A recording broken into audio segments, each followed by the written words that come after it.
Hello दोस्तों, मैं Arun Kumar video study centre में आपका स्वागत करता हूं। और आज हम फिर एक प्रैक्टिस सेट के साथ हैं। टॉप 10 सीरीज यहां से चलाई गई है। तो टॉप 10 सीरीज हमारी जो यहां पर हमने अनसोल्ड पेपर लिया है वो 822 बीबी 2019 का है। और यहां से हमने इसके जो पहले 6 क्वेश्चन हैं वो हमने इससे पहली वीडियो में डाल दिए हैं। तो इस यहाँ हम क्वेश्चन नंबर 2 से स्टार्ट करते हैं। तो क्वेश्चन नंबर 2 इस प्रकार है, जैसे कि आपको स्क्रीन पर दिख रहा होगा कि एक साधारण पासे को एक बार फेंक कर 3 से बड़ी संख्या प्राप्त करने की प्रायिकता ज्ञात कीजिए। तो हमने एक पासे को फेंका, फेंकने के बाद जब हम फेंकेंगे तो सैंपल स्पेस क्या बनेंगे, पासे जो पासा होता है डाइस जिसको बोलते हैं, उसमें 6 फलक होती है। कितनी फलक होती है? 6। और उसमें 1 से 6 तक ही नंबर होते हैं। जैसे कि हमने पासे को एक बार फेंका, या तो 1 आएगा, या 2 आएगा, या 3, या 4, या 5, या 6। इससे ज़्यादा आ सकता है कुछ? इससे ज़्यादा कभी भी नहीं आएगा। ठीक है। तो जैसे कि इसमें क्या बोला है कि पासे को एक बार फेंका जाता है और एक बार फेंकने से 3 से बड़ी संख्या आने की प्रायिकता ज्ञात कीजिए। तो 3 से बड़ी, तो हम इसे क्या मान लेते हैं? ई मान लेते हैं। ई तो 3 से बड़ी क्या है? देखिए 4 5 6, 4 5 6। तो यहाँ पर देखिए, यहाँ से यदि हम इसकी बात करें, नंबर ऑफ एस यानी कि टोटल नंबर कितने हैं? 6। और नंबर ऑफ ई कितना आएगा? 3। तो प्रायिकता ज्ञात करनी है 3 से बड़ी संख्या। तो 3 से बड़ी संख्या 4 5 6 है, तो इसकी प्रायिकता ज्ञात करनी है। तो 3 से बड़ी संख्या प्राप्त करने की प्रायिकता, तो यहाँ से देखिएगा, तो 3 से बड़ी संख्या प्राप्त करने की प्रायिकता, यहाँ से क्या हो जाएगा? देखिए यहाँ नहीं कितने हैं, तो जो हमारे संभव परिणाम कितने हैं? 3। तो यहाँ से देखिए 3 से बड़ी संख्या 3 है, तो एन ही ऊपर आएगा। टोटल नंबर कितने हैं हमारे? 6। एन एस नीचे आ जाएगा। तो एन कितना हमारा 3 और एन एस कितने हैं? 6। 3 कम 3, 3 दूनी 6, 1/2। ठीक है। हाई स्कूल में यदि प्रायिकता का क्वेश्चन आता है, यदि किसी को प्रायिकता नहीं आती है तो ज़्यादातर आंसर 1/2 ही होगा। आप 1/2 आंसर लगाइए। तो चलिए यहाँ पर इसको नोट करिए। देखिए यहाँ पर क्वेश्चन नंबर दूसरे का क्या देखते हैं। जैसे कि इसमें एक डायग्राम दिया है और इसमें डायग्राम में क्या बोला गया है, देखिए त्रिभुज एबीसी में पी जो बीसी है वो पी क्यू के समांतर है। जो पी क्यू है ऐसे भी लिख सकते हैं, पी क्यू क्या है, इसमें बीसी के पैरेलल है, बीसी के समांतर है। और उसमें क्या दिया है, यदि P Q ratio BC equals to 1:3 है, यदि इसमें और क्या दिया है, P Q ratio BC equals to कितना दिया है? 1:3। तो यहाँ देखिए पी क्यू कितना है? 1 है, और बीसी कितना है आपका? 3। ठीक है। तो यहाँ से बात करते हैं। इसमें पूछा गया कि एपी और पी बी का अनुपात ज्ञात कीजिए। एपी और पी बी का अनुपात ज्ञात कीजिए। देखिए यहाँ से इसमें एपी और पी बी का अनुपात पूछा गया है। एपी और पी बी का अनुपात पूछेगा। देखिए इसमें एक सिंपल सा मैं आपको एक लॉजिक बताता हूँ। लॉजिक इस प्रकार से है। तो यहाँ से देखिएगा इसमें लॉजिक क्या है, यदि आपको ये 3 दिया है तो मैं यहाँ से इसकी बात करता हूँ। यदि वो आपसे एपी और अनुपात पी बी पूछ रहा है, तो देखिए यदि ये 3 है और ये 1 है तो ये 1 हो जाएगा, और 3 में से 1 घटा दीजिए, ये 2 हो जाएगा। तो इसका अनुपात, यदि हम अनुपात बात करें, इसका 1:2 हो जाएगा। क्लियर है। तो यदि ये 3 दिया है तो ये 1 है, तो ये 1 हो जाएगा, ये 2 हो जाएगा, क्योंकि टोटल 3 है। जितनी ये है उतनी यहाँ से यहाँ तक है। क्लियर है। बात करते हैं इसकी। यदि यहाँ पर क्या होता, 5 होता, यहाँ पर 5 होता, यहाँ पर 1 होता, तो यहाँ से 1 हो जाएगा, यहाँ 4 हो जाएगा। क्लियर है। तो इसका अनुपात क्या हो जाएगा? 1:4। ठीक है। इसका आगे और बात करते हैं। यदि यहाँ पर ये 2 हो जाए, यहाँ पर ये 2 हो जाए, ये 5 है, तो फिर ये 2 होगा आपका और ये 3 होगा। तो अनुपात कितना हो जाएगा? 2 अनुपात यहाँ से 3 हो जाएगा। 2 अनुपात 3 हो जाएगा। जितना ये है और ये आपका 2 है और यहाँ से यहाँ तक 3 है, टोटल 5 है। जितनी यहाँ से यहाँ तक है उतनी यहाँ से यहाँ तक है, यदि ये इसके समांतर दी गई है। ठीक है। तो ये आधारभूत प्रमेय जैसे आपने देखी थी, अकॉर्डिंग टू इसके ही बात करते हैं। जैसे कि हमसे पूछा गया है ये, इसे डिटेल में कैसे करेंगे उसके बारे में सोचते हैं। तो ये है, फिलहाल हमें 3 दिया था और ये हमें दिया है 1, तो इसके बारे में बात करनी है। तो देखिए कैसे करेंगे। एक थ्योरम पढ़ी हमने, थ्योरम क्या पढ़ी है, यहाँ से थ्योरम आप देखेंगे, जब पी क्यू पैरेलल है किसके, बी सी के, जब जो पी क्यू है वो पैरेलल है बी सी के, क्लियर है। तो उसके उपरांत हमने क्या करना है, यहाँ पर एक आधारभूत बेसिक प्रोपोर्शनल थ्योरम है, आपने पढ़ी होगी आधारभूत पर में। तो यहाँ पर देखिए, आप देखिए यहाँ से छोटी भुजा अपॉन बड़ी ट्रायंगल की भुजा, ये मैं थोड़ा सा इसको और डिटेल में लिख देता हूँ। हम किस ट्रायंगल की बात कर रहे हैं, ट्रायंगल ए पी क्यू तथा ऐसे लिख लेते हैं and triangle A B C. हम इन दोनों ट्रायंगल में हम थोड़ा सा कंपेयर करेंगे, जो संगत भुजाएं होती हैं उनका अनुपात लेना है। तो संगत भुजाएं इसकी छोटे ट्रायंगल की ए पी है, तो यहाँ से ए पी आ जाएगा, बड़े ट्रायंगल की जो साइड है वो ए बी है, और यहाँ से क्वेश्चन में हमने ये वाली नहीं लेनी है, इसको छोड़ देना है, क्योंकि तीसरी वाली साइड से हमें कोई मतलब नहीं है, ठीक है। तो हमने यहाँ से देखिए छोटे ट्रायंगल का बेस पी क्यू, बड़े ट्रायंगल का बेस बी सी, हमें केवल इनकी आवश्यकता है। और ये हमें कितना दिया है, पी क्यू दिया है 1 और यहाँ से बी सी दिया है 3, क्लियर है यहाँ तक, ठीक है। अब देखिए हमने क्या करना है, हमने ये दोनों चीज़ें लेनी थी, तो केवल ये और ये उठाना है, क्योंकि इससे हमें ये 1:3 मिल गया, इतना ही बहुत है। तो यहाँ से हमने क्या करना है, A P upon A B 1/3, क्योंकि हमें इसमें ही अनुपात पूछा गया है तो इनकी आवश्यकता है। तो यहाँ से हमने क्या करना है, इसको विलोमानुपात नियम लगाना है, विलोमानुपात का नियम के नियम से, है ना। तो यहाँ से देखेंगे आप, विलोमानुपात के नियम से A B upon A P 3/1 उल्टा हो जाएगा। अब यहाँ से देखिए दोनों पक्षों में से 1 घटाने पर, यहाँ से हम 1 घटा देंगे, घटाने के उपरांत हमें क्या मिलेगा, जब दोनों पक्षों में से 1 घटाएंगे हम, देखिए थोड़ा सा इधर, यहाँ से A B upon A P, और यहाँ से जब इसमें से 1 घटाएंगे तो -1 आ जाएगा, और 3/1 -1, तो ए बी माइनस के ए पी की मल्टीप्लाई 1 में हो जाएगी, तो ए पी आ जाएगा। जब हम ए पी की मल्टीप्लाई 1 में करेंगे तो ए पी आ जाएगा, और नीचे अपॉन में क्या रहेगा, ए पी। सभी क्वेश्चन इस प्रकार से ही होंगे, यदि इस प्रकार से क्वेश्चन दिया होगा, यहाँ सपोज दैट कि यहाँ 1 और रेशो 3 है, तो यहाँ पर कोई भी डिजिट दे सकता है, यहाँ पे कोई सी भी डिजिट दे सकता है, तो इससे हमें कोई मतलब नहीं है, कोई भी डिजिट दे, करना सेम ऐसा ही है, तो इसमें कोई ज़्यादा बड़ी बात नहीं है। और जब 3 में से आप 1 घटा देंगे तो 2/1 बचेगा, है ना, 2/1 बचेगा। अब यहाँ से देखिए, जब ए बी में से आप ए पी घटा देंगे, पूरे में से इतना ए पी घटा देंगे तो बचेगा आपका पी बी बचेगा। और बात करते हैं, नीचे ए पी है और यहाँ से 2/1 है, फिर से पुनः यहाँ से क्या करेंगे, यहाँ से पुनः विलोमानुपात का नियम लगा देंगे, विलोमानुपात का नियम के नियम से, है ना। तो यहाँ से आप देखेंगे हमने इसको उल्टा करना है, A P upon P B, तो यहाँ से 1/2 अनुपात पूछा गया था, तो ए पी अनुपात पी बी बराबर 1/2। आप आंसर चेक करेंगे कितना आ रहा है, 1/2 ही होगा। देखिए यहाँ पर क्वेश्चन देखिए, क्वेश्चन नंबर 2 कर गए, और इस प्रकार का यदि क्वेश्चन आ जाए तो आपको क्या करना है, इस प्रकार के क्वेश्चन में हमेशा, इस प्रकार के क्वेश्चन में आपको 1 लगाना है। यदि क्वेश्चन ना भी आ रहा है तो उसका आंसर 1 लगाना है, ठीक है। देखिए किस प्रकार से कैसे करते हैं, यदि हमें कोस, इसका सॉल्यूशन देखेंगे, यदि हमें कोस 1 नंबर में, यदि ये आपको ऑप्शनल आ जाए बहुविकल्प क्वेश्चन में, तो आपको क्या करना है, इसमें 1 लगाना है, यदि 1 लिखा है, ठीक है, 1 लगाना है। तो आपने कैसे करना है, देखिए sin 72 हम लिख रहे हैं यहाँ पर 90 माइनस कितना, इसमें से घटा दे 90 में से जो 18 आ जाए।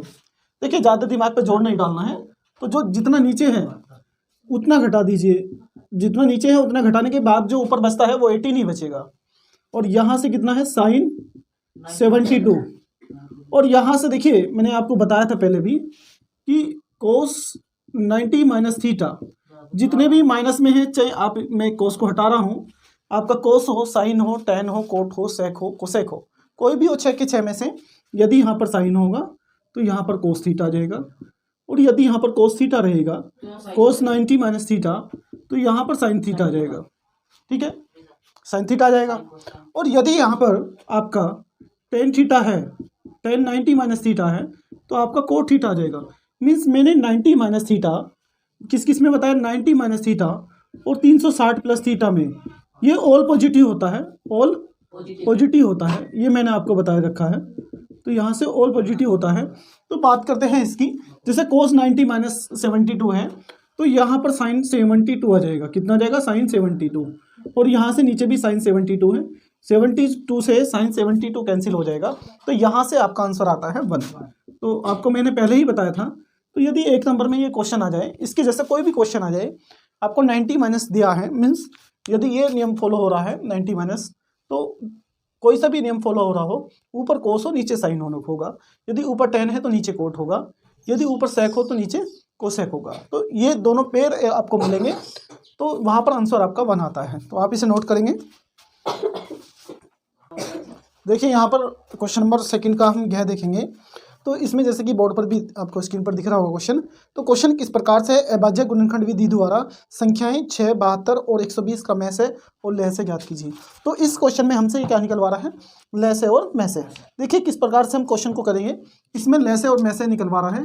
तो अभाज्य सबसे बड़ी बात है, जो आपको दिया है, जिस विधि से आपको ये लय से और में से ज्ञात करना है, उसका पता होना जरूरी है, तभी आप उस क्वेश्चन को कर सकते हैं। तो हमें अभाज्य गुणनखंड, जैसे कि हम क्लास 6 से करते आ रहे हैं अभाज्य गुणनखंड, तो वही हमारा मेथड है। देखिए पहले हमने क्या करना है, 6 को लिख लेना है, उसी प्रकार 72 को लिख लेना है, उसी प्रकार 120 को लिख लेना है। और यहाँ पर देखिए 6 के अभाज्य गुणनखंड क्या होंगे, बात करते हैं 2 × 3 और 72। देखिए 72 के हम अभाज्य गुणनखंड कर लेंगे। तो अभाज्य गुणनखंड देखिए, सबसे पहले हम 2 से 2 छोटी डिजिट है तो 2 से ही काट लेते हैं। तो 2 × 3 = 6, 2 × 6 = 12 और 2 × 1 = 2, 2 × 8 = 16, फिर 2 से काट लेते हैं, 2 × 9 = 18, फिर 3 से 3 × 3 = 9, फिर 1 से 1 × 3 = 3। तो इसी प्रकार से हमने किसके फैक्टर करने हैं, 120 के फैक्टर करने हैं। तो 120 देखिए यहाँ पर क्या है, 120 के फैक्टर कर लेते हैं। यहाँ पर देखिए 120, फिर 2 से काटिए, 2 × 6 = 12, 0 पीछे आ जाएगी, 2 × 3 = 6, 0 पीछे आ जाएगी, फिर 2 से 15, 2 × 23, फिर 3 से 3 × 5 = 15, फिर 1 से 1 × 5 = 5। जो भी इनके फैक्टर आए हैं इनके सामने लिख लेंगे। इनके सामने लिखने के बाद जैसे कि 72 के हैं, 2 × 2, यहाँ से देखिए 2 × 2 × 2, 2 3 बार है और 3 2 बार है। तो यहाँ से हमारे अभाज्य गुणनखंड प्राप्त होते हैं 72 के। इसी प्रकार से 120 के हमने फैक्टर करे, अभाज्य गुणनखंड करे, इसे बोलते हैं प्राइम फैक्टर। तो यहाँ से हमारी जो प्राइम फैक्टर आए हैं, यहाँ से 2 × 2, 2 × 3 × 5।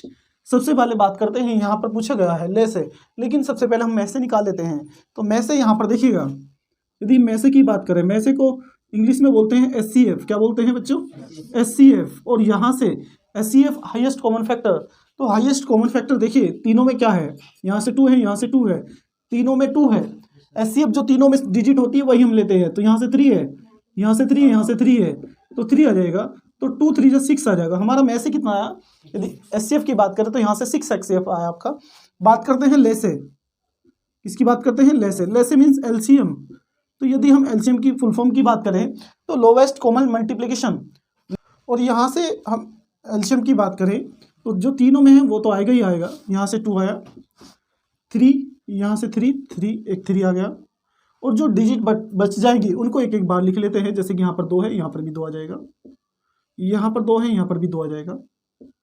और दोनों में यहाँ पर 3 ऊपर से बचता है और 5 नीचे से। तो आप इनकी मल्टीप्लाई कर लेंगे। सबसे पहले हमने क्या करना है, 5 दूनी 10, 10 दूनी 20 और 20 दिया 60 दूनी 120 और यहाँ से 120 गुना यहाँ से 3 और 12 दिया 36, 360। तो हमारा LCM कितना होता है, 360। आप इसे नोट करेंगे और स्क्रीनशॉट लेना चाहें तो स्क्रीनशॉट भी ले सकते हैं। यहाँ से क्वेश्चन नंबर 3 देखेंगे। इसमें बोला गया है कि सभी खंड कीजिए। तो सभी खंड हमें करने हैं क्वेश्चन नंबर 3 में, जैसे हमने क्वेश्चन नंबर 2 में सभी खंड करे, ऐसे ही यहाँ पर क्वेश्चन नंबर 3 में सभी खंड करने हैं। तो पहला क्वेश्चन है, आप स्क्रीन पर भी देख रहे होंगे। तो यहाँ बोला गया है कि क्वेश्चन नंबर के में 1 से 100 तक की सभी प्राकृतिक संख्याओं का योगफल ज्ञात कीजिए। देखिए मैं आपको इस क्वेश्चन को 2 टाइप से बताऊँगा, आपको जैसे अच्छा लगे वैसे कर लेना। क्वेश्चन नंबर 3 का फर्स्ट कै। तो बात करते हैं क्वेश्चन नंबर कै की, 1 से 100 तक की सभी प्राकृतिक संख्याओं का योगफल। 1 से 100 तक, 1 से 100 तक की सभी प्राकृतिक संख्याओं का योगफल ज्ञात करना है। देखिए योगफल ज्ञात करने के लिए हम आपसे एक तो शॉर्ट ट्रिक है, हम आपको बताएंगे, एक लॉन्ग ट्रिक है, तो दोनों ट्रिक बताएंगे। तो जैसे कि हमने इसके 2 पार्ट कर लेते हैं बोर्ड के, तो इसमें यहाँ पर शॉर्ट ट्रिक आप देखेंगे। यदि किसी को फॉर्मूला याद नहीं रहे तो तब कैसे करेंगे, तो शॉर्ट ट्रिक ये हम जैसे कि ये क्वेश्चन है, ये कंपटीशन में आ जाता है कभी कभी, तो उसके अकॉर्डिंग हम यहाँ आपको दिखाएंगे। जैसे कि क्वेश्चन नंबर फर्स्ट है 1 से 100 तक। देखिए 1 2 3 4 ऐसे ही डैश डैश कहाँ तक 100 तक पूछा गया है कि 1 से 100 तक की संख्याओं का योगफल क्या होगा। तो योगफल निकालने के लिए मैं आपसे बता दूं, योगफल निकालने के लिए देखिए सबसे पहले हम पहले और लास्ट वाली संख्याओं का योगफल, पहली और लास्ट वाली संख्याओं का योगफल, या हम ऐसे कर सकते हैं 100 और 101 गुना संख्याएं कितनी है हमारी 100 हैं, गुना 100 बटे में कितना आ जाएगा 2। देखिए हमने क्या करना है, शॉर्ट ट्रिक है हमारी योगफल ज्ञात करने के लिए। किसी भी क्रमागत संख्याओं का, यहाँ पर प्राकृतिक क्रमागत संख्या है 1 से लेकर 100 तक है, कोई भी संख्या गैप नहीं है। तो इस तरह की जो क्रमागत होती है क्रमानुसार होती है, जैसे 2 4 6 8 10 ये भी क्रमानुसार है, 1 3 5 7 9 ये भी क्रमानुसार है, और यहाँ 1 2 3 4 5 6 ये भी क्रमानुसार है। तो जो क्रम के अनुसार है, जिसका क्रम नहीं टूटा है, जो जितना भी अंतर है, यहाँ पर अंकों में कोई भी अंतर नहीं है। तो यहाँ पर जो है देखिए, यहाँ से 1 के बाद 2, 2 के बाद 3, 3 के बाद 4, मतलब यहाँ पर कोई भी संख्या छोड़ी नहीं गई है, ये क्रमागत है। तो इस प्रकार के क्वेश्चनों को करने के लिए शॉर्ट ट्रिक हमने बताई है, प्रथम और अंतिम वाली संख्याओं का योगफल और कितनी संख्याएं उससे मल्टीप्लाई करना है और बटे में 2 लिखना है, और यहाँ से 2 से काट दीजिए, ये 50 बार चला जाएगा। तो 101 गुना 50, आप इसकी मल्टीप्लाई कर देंगे 50 एकम 50, 50 की मल्टीप्लाई करिए और 50 एकम 50, देखिए 50 50 इसका आंसर है। यहाँ पर इसका आंसर क्या है, हम आंसर का मिलान कर लेते हैं, तो आंसर की पुष्टि करते हैं। यहाँ पर 50 50 ही है पहले का आंसर, ठीक है। और इसे यदि आपको ये नहीं पता है आपको फिर कैसे क्वेश्चन को करना होगा, तो यहाँ से देखिए दूसरा मेथड इसका क्या है, 1 2 3 4 5 6 डैश डैश कितनी भी संख्या ले सकते हैं, और यहाँ तक 100 तक आपको पदों का योगफल निकालना है। यहाँ पर यदि मैं बात करूँ प्रथम पद क्या होता है, प्रथम पद हम को ए से डिनोटेट करते हैं, तो यहाँ से a बराबर 1 है। और यदि d की बात करें, वैसे d की आवश्यकता तो नहीं पड़ेगी, यदि मैं फिर भी d की बात करूँ, दूसरे पद में से पहला पद घटा दें, 2 में से 1 घटाएंगे तो 1 बचेगा, d बराबर आपका 1 आ गया। और यदि पदों की संख्या की बात करूँ, n बराबर 100 है। और यदि अंतिम पद की बात करूँ, अंतिम पद भी हमारा कितना है 100 है। इतनी बात क्लियर है। और यहाँ पर हमारा जो पदों के योगफल वाला फॉर्मूला होता है, तो यहाँ से आपने पहले भी पढ़ रखा है, Sn बराबर n/2, यहाँ से a/l होता है, a/l होता है। यहाँ पर हमने आपको बताया a आपका प्रथम पद है, n पदों की संख्या 100 है, बटे में 2 आ जाएगा, प्रथम पद आपका 1 है, यहाँ पर देखेंगे प्रथम पद आपका 1 है, और l आपका यहाँ से 100 है। देखेंगे यहाँ से ये आपका 50 आ गया, 50 गुना 101 कितना है, और 101 में 50 की मल्टीप्लाई करेंगे तो 50 50 आ जाएगा। तो ये आपका पदों का, ये यहाँ पर 100 लिख देंगे क्योंकि 100 पदों की योगफल की बात कर रहा है, तो S100 बराबर आ गया 50 50। तो आपको दोनों मेथड में से जो आपको अच्छा लगे उससे कर लेना, ठीक है। यहाँ पर क्वेश्चन नंबर तीसरे का ख की बात करते हैं। जैसे क्वेश्चन इस प्रकार से है, बिना लंबी विभाजन प्रक्रिया किए ज्ञात कीजिए कि क्या 987 बटे 10,500 का दशमलव प्रसार शांत होगा या अशांत आवर्ती होगा। अपने उत्तर के लिए कारण दीजिए। देखिए ये क्वेश्चन तो आना ही आना है, इसने कसम खा रखी आप मुझे एग्जाम में करके आओ या मत करके आओ, मुझे आना ही आना है। तो हर प्रैक्टिस सेट में ये रखा मिलता है। तो यदि आपको ये क्वेश्चन आता है तो कर जाएंगे, नहीं आता है तो नहीं करने के, क्योंकि इस क्वेश्चन ने कसम खा रखी है। तो आपने कसम भले ही ना खा रखी होगी हम इसे कर देंगे, लेकिन इसने खा रखी है, ठीक है। तो ये क्वेश्चन तो हमेशा आता ही है। तो क्वेश्चन देखेंगे बिना लंबी, देखिए 2 नंबर का है, सिंपल सा क्वेश्चन है। बिना लंबी क्वेश्चन बताने हैं कि ये इसका दशमलव प्रसार क्या है, शांत होगा या अशांत होगा। तो जरा इसे रोक दीजिए जरा। तो यहाँ से देखिए बिना लंबी विभाजन प्रक्रिया, देखिए कैसे करते हैं इसे। पहले सबसे पहले हम जो नीचे दिया है उसके हमें फैक्टर करने हैं। क्या करने हैं, तो यहाँ से देखिए मैं आपको आसान तरीका बताऊँ। 987 को ऐसे लिखना है, 105 और गुना 100 को अलग लिख देना है। 105 और गुना 100 को अलग लिख देना है, अलग अलग बांट देना है। तो केवल और केवल हमें 105 के फैक्टर करने को मिलेगा। किसके, 105 के। 5 से काटिए, 5 दूनी 10, 5 पंजे 25, फिर 5 से काटिए। देखिए 5 दूनी 10, 5 एकम 5, यहाँ से देखिए ठीक है, 21 आ गया, 3 से काट दीजिए, 3 सत्ते 21 और 1 सत्ते 7। मैंने आपको एक बात और बताई थी, तो चलो अभी देखते हैं। 9 8 7 बटे में कितना आया, तो देखिए 5 गुना 3 गुना 7 और गुना 10 की पावर 2 लिख दीजिए। 100 को या 100 ही रहने दीजिए, बाद में देखते हैं। सबसे पहले ये देखते हैं कि ये 3 से विभाजित है या नहीं है। ऊपर वाली संख्या काट लेते हैं, यदि 3 से विभाजित है, 3 देखिए है कैसे है या नहीं, हम इसको आपको चेक करके बताते हैं। यहाँ से 9 तो 3 से डिवाइड है ही है, 8 और 7 15, 15 3 से डिवाइड है, तो ये पूरी डिजिट 3 से डिवाइड होगी। 3 3 9, 3 दूनी 6 और 3 9 27। तो यहाँ से 329 अपॉन 5 7 और इंटू 100। यहाँ तक स्टूडेंट आपको समझ में आया होगा। और देखते कि ये 7 से डिवाइड है नहीं है ऊपर वाली डिजिट, तो 7 चौक 28, 7 चौक 28 देखिए, 7 चौक 28 बचते कितने हैं 4, और 4 यहाँ से 9 गया, 7 सत्ते 49। तो देखिए यहाँ पर 47 बटे में कितना आया, 5 गुना 100। तो मैंने आपको एक बात और बताई थी, यदि नीचे 3 और 7 आ जाए तो ये अशांत आवर्ती भिन्न होगी। लेकिन यहाँ पर मैंने आपको एक बात और बताई थी, याद रखने योग्य बात क्या थी, कि मैंने एक बात ये बताई थी, यदि ऊपर वाली डिजिट यहाँ 3 और 7 से डिवाइड हो रही हो तो पहले उसको करके देख लीजिए। 3 और 7 से डिवाइड हो रही हो तो पहले उसको करके देख लीजिए। तो यहाँ से देखिए ये यहाँ से डिवाइड हो गई और ये हमारे पास ये आ गया 47 बटे में। ठीक है, यहाँ पर देखेंगे आप, यहाँ पर 5 की पावर 1 है, तो यहाँ पर भी 2 की पावर 1 से ऊपर नीचे मल्टीप्लाई कर देंगे। 1 5 है तो 2 की ऊपर नीचे मल्टीप्लाई कर देंगे, तो 2 सत्ते 14, यहाँ पर 4 दूनी 8 और 1 9, 94 बटे में 5 दूनी 10, और यहाँ से 100 पहले से ही था, तो आप देखेंगे 94 अपॉन 1000, नीचे कितना आया 1000। अब इसे आपने क्या करना है, 1000 से डिवाइड करना है। हमारे पास यहाँ पर 2 डिजिट है, यहाँ पर 0 नीचे 3 है, तो हमने क्या करना है 0.094, ठीक है ना, क्योंकि यहाँ पर संख्या कितनी है 2 है, और पॉइंट कितने अंक बाद आना है 3 अंक बाद आना है, तो 0.94, यहाँ पर 0.094। तो यहाँ पर हमने क्या करा, पॉइंट के बाद यहाँ पर 3 अंक होने चाहिए, तो 3 यहाँ पर 2 हैं, तो 3 लाने के लिए हमने एक 0 अपने पास से लगा ली है, तो 0.094 ये आपका बिना भाग किए हुए विभाजन है ना, लंबी, इसमें बोला था कि बिना लंबी विभाजन प्रक्रिया किए बिना ज्ञात कीजिए कि यह दशमलव प्रसार शांत होगा, यह आवर्ती, ठीक है, अशांत होगा। ठीक है, तो हम यहाँ पर लिखेंगे शांत, ये शांत आवर्ती भिन्न हो गया ना, ये शांत भिन्न लिख लीजिए, ये शांत भिन्न हो गया ना, तो यहाँ पर आपका ये आंसर होता है। तो बात करते हैं, इसमें बोला गया है कि निम्नलिखित बारंबारता बंटन से समांतर माध्य ज्ञात कीजिए। इसमें समांतर माध्य ज्ञात करवा रहा है और इसमें वर्गंतराल दिया है, तो वर्गंतराल क्या दिया है, बात करते हैं वर्गंतराल की। इसे हम शॉर्ट में CI बोल देते हैं, क्लास इंटरवल। और यहाँ पर देखिए बारंबारता है, बारंबारता को क्या बोलते हैं स्टूडेंट, यहाँ से इसको F बोलते हैं, फ्रीक्वेंसी। 10 से 20, 20 से 30, 30 से 40, 40 से 50, और यहाँ से 50 से 60, 50 बस 50 तक दिया है ना। 0 से 10, 10 से 20, 20 से 30, 30 से 40, 40 से 50।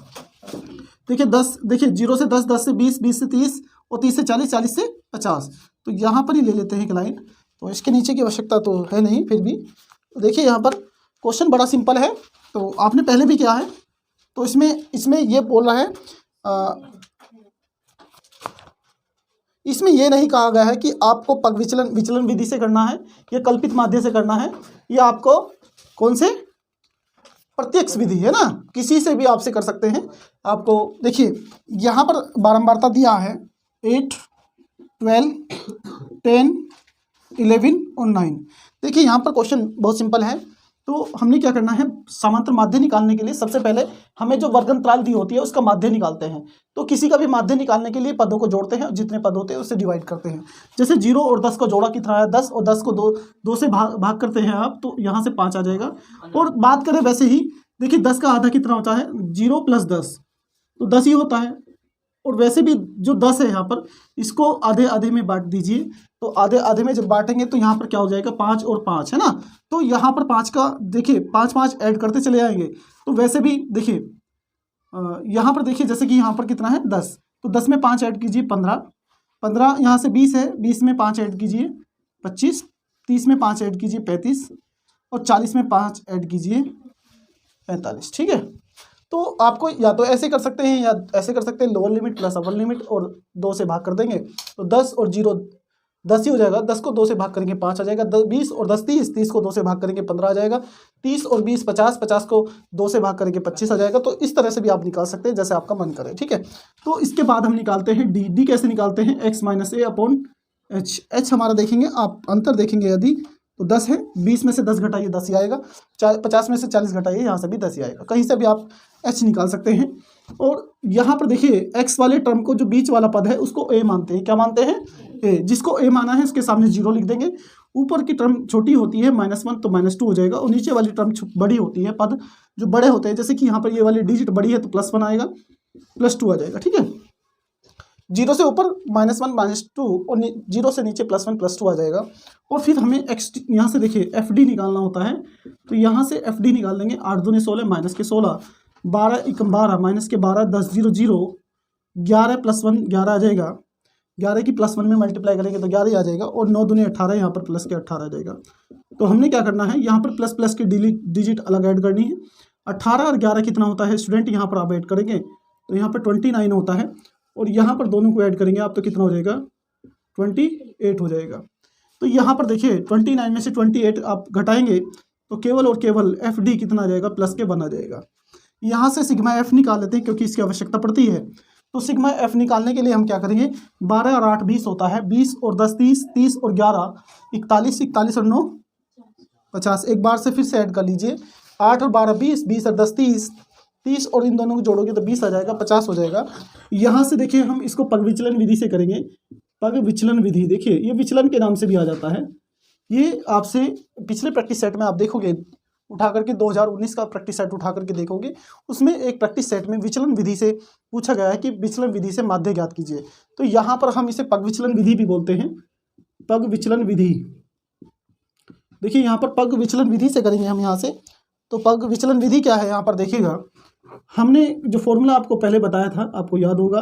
तो यहाँ से x बार बराबर a plus sigma FD upon sigma F into H, ये आपका फॉर्मूला है। और यहाँ से हमें समांतर माध्य ज्ञात करना है। a आपने क्या माना है, a देखिए यहाँ पर क्या माना है 25, तो यहाँ से 25 आ जाएगा। आप इसको लिख भी सकते हैं यहाँ पर कि आपने h किसको माना है, h यहाँ पर 10 है, और सिग्मा F कितना है आपका यहाँ पर 50 है, और ये भी लिख सकते हैं यहाँ पर a कितना है आपका 25 है, और यहाँ से एक और रह गया, इसे लिख सकते हैं सिग्मा FD कितना है आपका +1 है, और ये +1 हो जाएगा। ठीक है, जो जो आपके पास आपको चाहिए उसको अलग से भी लिख सकते हैं। तो यहाँ से देखिए A हमारा 25 है, और FD कितना है आप देखेंगे यहाँ पे FD देखिए कितना है आपका 1 आया है, आप इसे 1 रख लीजिए। सिग्मा F आपका 50 है, और बात करते हैं H की, H आपका 10 है, और यहाँ तक आपको समझ में आ गया होगा। और यहाँ से देखिए बहुत सिंपल सवाल हो गया है। तो 25 + 1, 1 × 1 1 ही आएगा, और नीचे 5। ठीक है, तो आपने क्या करना है, 1 को 5 से डिवाइड करना है, तो पॉइंट लगा करके 0 लगा लेंगे, 5 दूने 10। तो यहाँ से क्लियर है। यदि हम इसको ऐसे चलो 1/5 को डायरेक्टली लिख लेंगे। 25 + जब 1 को 5 से डिवाइड करते हैं तो 0.2 आता है, और इसमें ऐड करेंगे आप तो 25.2, यह आपका समांतर माध्य है। आप इसको नोट करेंगे। चलिए देखिए यहाँ से क्वेश्चन नंबर 3 का अंतिम क्वेश्चन है, किस प्रकार से है। अब देखिएगा, 10 सेंटीमीटर त्रिज्या वाले वृत्त की जीवा AB केंद्र पर समकोण बनाती है। समकोण मीन्स कहने का मतलब है कि केंद्र पर जो है वो 90 अंश का कोण बनाती है। दीर्घ वृत्तखंड और लघु वृत्तखंड के क्षेत्रफल ज्ञात कीजिए। और इसमें पाई का मान बोला गया है कि 3.14 रखना है। तो जैसे कि आपको क्वेश्चन ऊपर भी दिख रहा है, तो हम उसके अकॉर्डिंग यहाँ पर देखिएगा, हमें एक सर्कल है हमारे पास, क्या है सर्कल। यहाँ पर देखिए सर्कल में केंद्र पर जो है 90 एंगल का कोण बनना है। कितना, समकोण त्रिभुज। समकोण जानते हैं किसे कहते हैं, 90 एंगल। ये इसका सेंटर हो जाएगा, ये ए और ये बी। इसमें शायद बोला भी गया है ए बी वृत्त के केंद्र पर समकोण बनाती हुई है ना, ए बी है ना। और यहाँ से हमसे दो चीज़ें पूछी गई हैं, एक हमसे लघु वृत्तखंड का क्षेत्रफल पूछ रहा है और एक हमसे दीर्घ वृत्तखंड का क्षेत्रफल पूछ रहा है। और यहाँ पर रेडियस की बात करें, यदि हम r बराबर 10 सेंटीमीटर दिया है और बहुत ही सिंपल क्वेश्चन है, पाई का मान क्या बोला गया है 1.4 रखना है। यहाँ पर देखिए, यहाँ पर वृत्त की त्रिज्या बात करें त्रिज्या की, तो यहाँ से अब बात करें रेडियस की, तो रेडियस आपकी 10 सेंटीमीटर है। और यहाँ पर समकोण त्रिभुज है, थीटा बराबर 90 एंगल है। और आपसे क्या पूछा गया है, लघु वृत्तखंड। यदि हम लघु वृत्तखंड की बात करें और दीर्घ वृत्तखंड की बात करें, ये आपका लघु वृत्तखंड होता है, लघु वृत्तखंड। और आपसे दीर्घ, देखिए दीर्घ में क्या आ जाएगा, इसे छोड़ करके ऊपर वाला सारा ये क्या होता है, ये दीर्घ वृत्तखंड होता है, दीर्घ वृत्तखंड। तो यहाँ से हमें सबसे पहले हमने क्या करना है, सबसे पहले हम लघु वृत्तखंड निकालेंगे। क्या निकालेंगे, लघु वृत्तखंड। उसके बाद हम दीर्घ वृत्तखंड निकालेंगे। जो लघु वृत्तखंड आएगा, पूरे वृत्त के क्षेत्रफल में से लघु वृत्तखंड का क्षेत्रफल घटा देंगे और फिर हमारा क्या आ जाएगा, दीर्घ वृत्तखंड आ जाएगा। सबसे पहले चलो हम निकाल लेते हैं वृत्त का क्षेत्रफल। बात करते हैं सबसे पहले वृत्त के क्षेत्रफल की। वृत्त का क्षेत्रफल, देखिए वृत्त का क्षेत्रफल पाई r स्क्वायर होता है। पाई का मान उसने बोला है 1.4 रखिएगा। पाई की वैल्यू उसने रखने के लिए बोला है 3.14। ठीक है भाई, पाई की वैल्यू क्या बोला है, 3.14। और यहाँ से r की वैल्यू आप देखेंगे, यहाँ पर 10 है, ऊपर भी लिखा हुआ है, 10 का स्क्वायर आ जाएगा। और 3.14 गुने 10 की पावर 2 है तो 10 हो जाएगा। और 100 की यहाँ पर मल्टीप्लाई करेंगे तो 314 सेंटीमीटर स्क्वायर आ जाएगा। ये आपका पूरा वृत्त का क्षेत्रफल आ गया। क्या आ गया, पूरे वृत्त का क्षेत्रफल। अब हम निकालेंगे लघु वृत्तखंड का क्षेत्रफल। नंबर 2 की बात करते हैं, जो हमसे पूछा गया है, इसको फर्स्ट मान लेते हैं, जो हमसे पूछा गया, ठीक है, इसको फर्स्ट मान लेते हैं, लघु वृत्तखंड का क्षेत्रफल। तो लघु वृत्तखंड का क्षेत्रफल होता है, हम आपसे बताएं, थीटा अपॉन 360 पाई r स्क्वायर माइनस r²/2 और यहाँ से साइन थीटा। आपको केवल लघु वृत्तखंड का क्षेत्रफल निकालने के लिए और दीर्घ वृत्तखंड का क्षेत्रफल निकालने के लिए केवल और केवल एक ही फॉर्मूले की आवश्यकता पड़ेगी, इसके अलावा कोई दूसरा फॉर्मूला आवश्यक नहीं है। ठीक है, यहाँ पर हमने लघु वृत्तखंड का क्षेत्रफल निकालना है। तो सबसे पहले हमने क्या करना होगा, देखिए यहाँ पर थीटा की वैल्यू 90 है और यहाँ पर 360 नीचे है। पाई की वैल्यू 3.14 बोला है रखने के लिए। आर का मान कितना है, देखिए मैं अगर बात करूँ, इसे सिंपल बात करूँ, यहाँ से पाई r स्क्वायर हमने निकाला है, तो पाई r स्क्वायर कितना आया, 314। बात करें डायरेक्ट यहाँ से रख सकते हैं, इतना ही तो है पाई r स्क्वायर। और पाई r स्क्वायर हमने 314 निकाल रखा है। और r की बात करें 10 का स्क्वायर बटे में 2 और गुना साइन थीटा की वैल्यू 90। और यहाँ से 9 यहाँ से ऐसे कर सकते हैं, 9 × 9 9 चौक 36 है ना, 0 से 0 कट गई तो 1/4, 314 बटे में 4 माइनस, देखिए यहाँ से 10 बटे में 2 और 90 की वैल्यू 1 होती है। और 2 दूनी 4, 2 से काट लीजिए इसे, 2 एकम 2 बचता है 1, 2 पंजे 10 बचता है कितना, 1, 2 सत्ते 14, तो 157 बटे में 2। देखना वीडियो के अंदर आ रहा है क्या, नीचे वाला नहीं आ रहा होगा ना, देखिए आ रहा था। चलिए, तो यहाँ से काटा था हमने 157 बटे में 2 माइनस के 50 आ जाएगा। यहाँ तक आ रहा है, ठीक है। हम इसे इधर देख लेते हैं, हम इसे 2 से डिवाइड करेंगे, 157 को 2 से डिवाइड करेंगे, काट लीजिए, 2 सत्ते 14 बचता कितना है, 1, 17 हो जाएगा, 2 अट्ठे 16 बचा 1, 2 पंजे 10, तो यहाँ से 78.5 माइनस के 50, तो यहाँ से देखेंगे तो 28.5 सेंटीमीटर स्क्वायर आ जाएगा। ये आपसे क्या आया है, ये लघु वृत्तखंड का क्षेत्रफल आया है। और दीर्घ वृत्तखंड का क्षेत्रफल की बात करें तो मैं इसको थोड़ा सा लिख भी दे रहा हूँ, लघु वृत्तखंड का क्षेत्रफल, लघु वृत्तखंड का क्षेत्रफल। तो यहाँ से हम इसको लिख देते हैं 28.5, थोड़ा सा इधर को लिख देता हूँ, पूरा नहीं आ रहा है, लघु वृत्तखंड का क्षेत्रफल, खंड का क्षेत्रफल। तो बात कर रहे थे हम लघु की, तो 28.5 सेंटीमीटर स्क्वायर। तो एक तो हमसे ये पूछा गया था, ये हमारा आ गया। बात करते हैं दीर्घ वृत्तखंड के क्षेत्रफल की। तो यहाँ से देखिए दीर्घ वृत्तखंड का क्षेत्रफल, वृत्तखंड का क्षेत्रफल बहुत ही सिंपल है, का क्षेत्रफल। देखिए दीर्घ वृत्तखंड के क्षेत्रफल को निकालने के लिए लघु को पूरे वृत्त में से घटा देंगे और ये हमारा क्या आ जाएगा, दीर्घ वृत्तखंड का क्षेत्रफल आ जाएगा। बात करें हम इसके वृत्त का क्षेत्रफल, वृत्त का क्षेत्रफल माइनस लघु वृत्तखंड का क्षेत्रफल, खंड का क्षेत्रफल।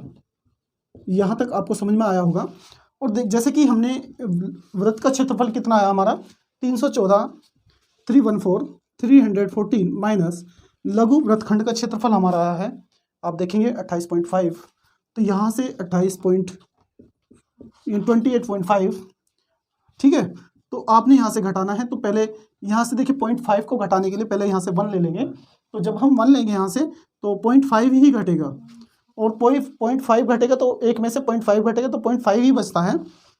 यहाँ से बचते 3, 13 में से 8 गए 5, यहाँ आपका बच गया 10, और 10 में से 2 गए 8, और यहाँ से 2, 285.5 सेंटीमीटर स्क्वायर। आप चेक करेंगे क्या ये आंसर है हमारा, तो आप इसे नोट करेंगे। और सुनिए थोड़ी सी एक बात सुनिए, यहाँ पर ये क्वेश्चन आपको हर परीक्षा में मतलब पूछा तो जाता है इस प्रकार से ही है, लेकिन एक क्वेश्चन पूछा ही जाता है।